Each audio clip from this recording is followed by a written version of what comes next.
glass of water, young man. I'm gonna tell you a story, give you some perspective. Cicely wasn't always a cultural mecca. No. In fact, it wasn't always Cicely. It was a place so foul, squalid, and uncivilized it didn't even merit a name.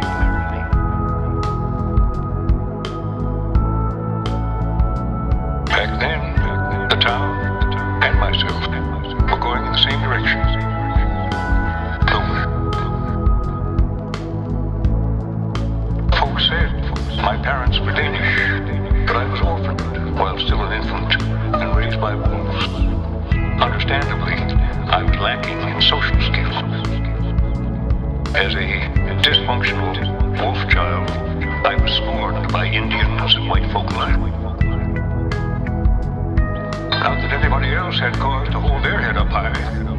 We had no schools, we had no churches, we had no law. A fellow named Mace Mowgli called the shots, and he was as bad as they come.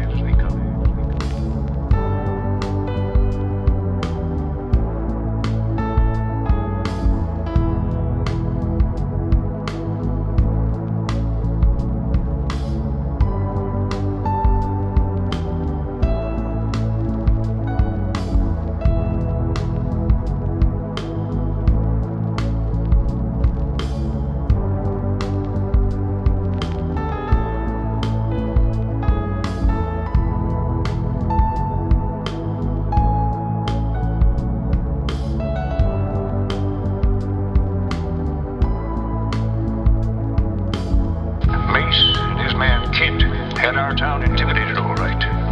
No one had the courage, the moral fortitude to stand up to them.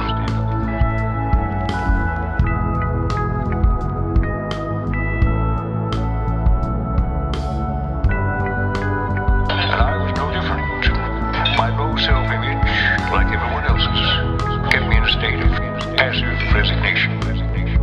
One person, a missionary woman from St. Louis, was trying to impact positively on the town. But so far, she hadn't made as much as a dent in all that despair.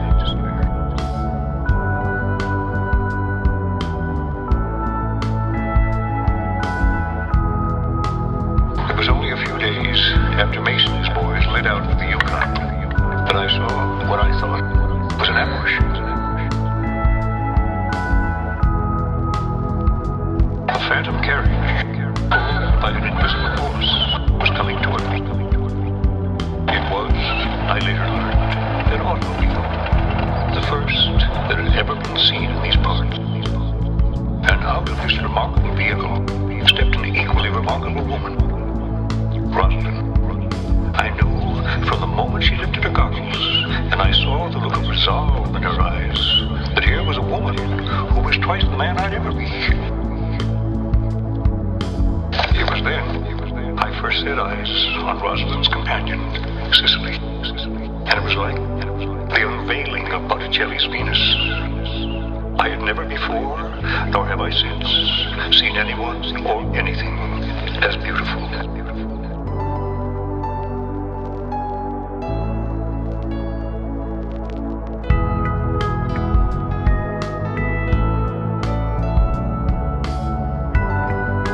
Said, Rosalind and Cicely came to town to escape a like-willing society, but it was much more than that, much more.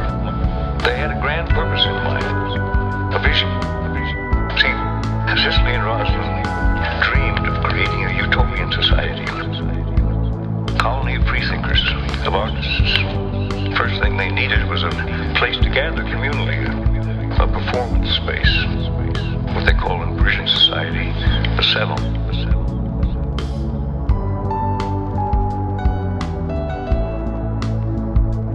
By working day and night, we managed to open the salon May the 1st. May Day had always been an important holiday in matriarchal pagan societies, and Cicely and Rosalind wanted to keep that tradition alive. The gala premiere was to be an interpretive dance performance by Cicely, honoring the Earth Goddess Gaia.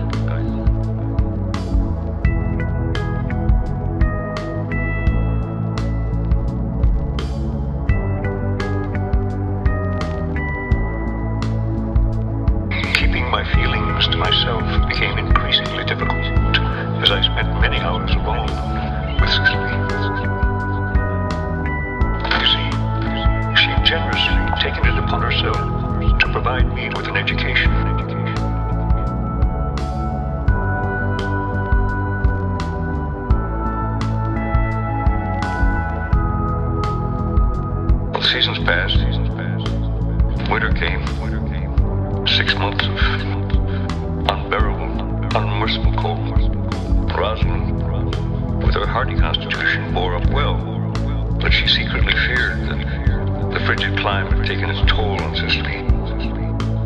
At last, spring arrived again.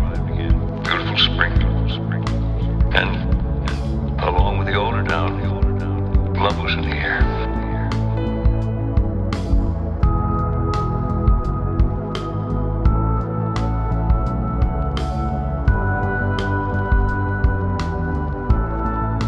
Cicely's illness was bad enough, but on top of that, there was the nagging thought that the move here had caused it, that Rosalind's dream of an artist's utopia was responsible. Well, that was just more than she could bear.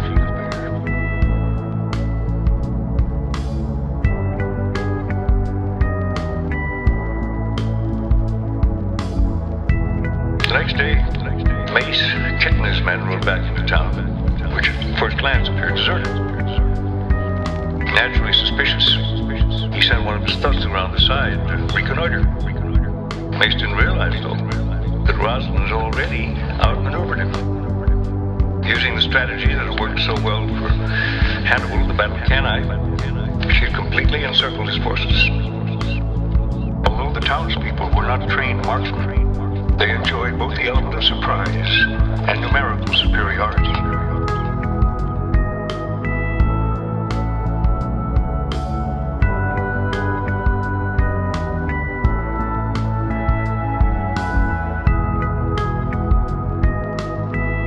About that time, I began to lose the thread of the conversation. I became temporarily lost in my own thoughts.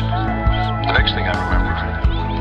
Whatever forces have shaped you, Mr. Mowbray, you have the power to change who you are.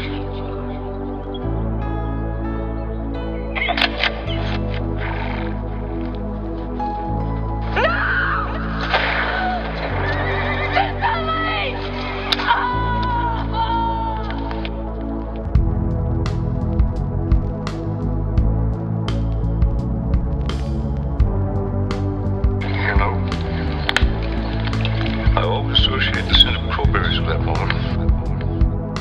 They covered the hillsides, and I could smell them in the air.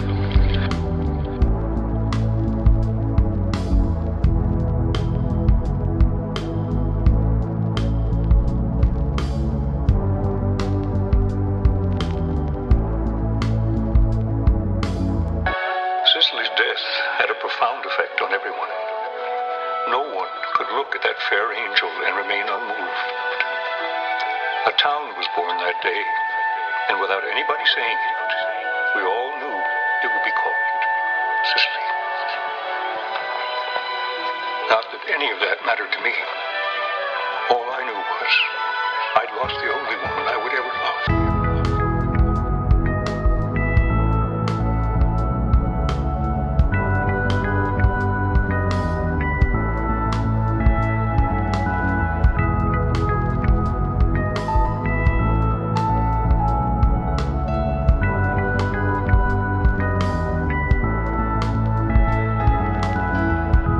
Let me tell you something, young man. One person can have a profound effect on another.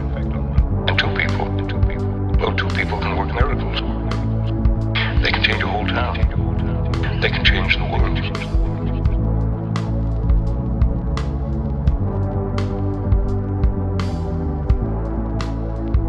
They can change the world.